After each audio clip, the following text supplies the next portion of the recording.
Another YouTuber recently posted about how in retirement they're finding that they are avoiding people. And this was surprising to them because so much of their work was about working with other people. It was surprising to me because now that I'm in semi-retirement, I'm finding the opposite. I use my free time to seek out other people, to look into my community and to try to get more engaged. So it got me thinking, what's the difference? Why is he doing that and I'm doing this totally other thing? And I think we can begin with recognizing that when you're at work, you're being asked to conform to the requirements and the demands of your workplace. You're not necessarily following every impulse or every intuition, every comfort that you have. You have to do what the work requires. And you might think of this in three different areas. First, there's the place, the location that you do your work. If you're required to be in the office, as many people are, at least part-time, then you have to be in that physical environment and in that space. And that puts requirements and demands on you as a person who's an employee of that company. You may have to commute. Hopefully you can walk or bike, maybe do rail, maybe a bus, but more than likely, you're in your car, and you're in your car for a long time. Certainly a lot longer than you would ever want to be in that car if you didn't have to. On the other hand, many companies are allowing at least partial work from home, and fully remote work is incredibly common now. This was the case for me. And when you're working remotely, you can be in the places you want to be, but you also have to configure it in a way that conforms to the needs of your workspace. You need to have your computer, you need to have your internet connection, you need to have a dedicated part of your house or apartment in which to work in. Or perhaps you go to a coffee shop or a co-working space. But again, these are not things that you would choose to do and establish if you weren't working. Secondly, there's the activities that we engage in when we're at work. And maybe you're in sales, so you're on the sales floor or on the phone talking to clients or prospective customers or leads all the time. Maybe on the other hand, you write code and you're sitting in front of your computer and drafting code most of the time. Or if you're in administration or an executive position, you're in a lot of meetings. And as much as we may enjoy them, as much as they may suit our natural temperaments, most of us find, in my experience, that we're spending more time doing those things than we ever would do if we were left to our own devices. The third area is in the relationships with the people around us.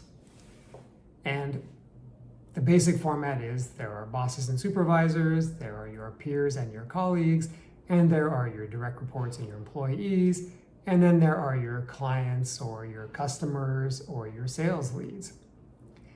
All of these relationships have an unspoken, or maybe literally spoken, set of rules that you have to follow. You don't tell your boss to go jump in a lake, usually. A good way to sum this up is the adage, the customer is always right. That's completely true if you're dealing with a customer. Is there any other person in your life that you would allow that to be the case? I don't think so.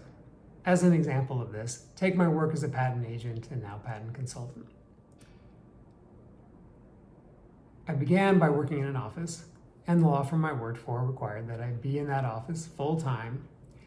So I had to commute, and this was in Houston, so it was half an hour, 45 minutes, an hour of commuting on a freeway, in a car, in traffic. Absolutely not what I would spend that time doing if I didn't have to. And at work, I had to be in my office for the most part. And fortunately, it was a reasonably nice office. It was a private office, had a window, had a comfortable chair, and a desk. Nothing to complain about, but again, I wouldn't spend 8 to 10 hours a day in that space if I didn't have to. And then with regard to the relationships, I had partners who were supervisors who essentially were my boss. And I had peers, other patent agents and patent attorneys.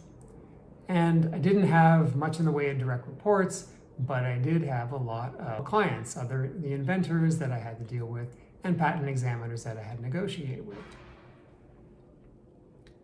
That being said, probably 80 to 90% of my time was spent alone or alone-ish. And what I mean by that is that I would talk to my supervisors and bosses for a relatively short amount of time during the week, and that would be largely to check on progress on work, get reviews on work I'd done, and distribute new work. But it didn't take very long. I would also have a lot of interaction with inventors at the outset of a patent application, and that would be an interview where I learned about the invention that they would propose. And occasionally there'd be interviews with examiners. But most of my time was reading patent applications, reading patents, reading invention disclosures, reading office actions from the patent office, and writing patent applications, writing responses to office actions, writing letters. It was very much an individual contributor, solo practitioner kind of work.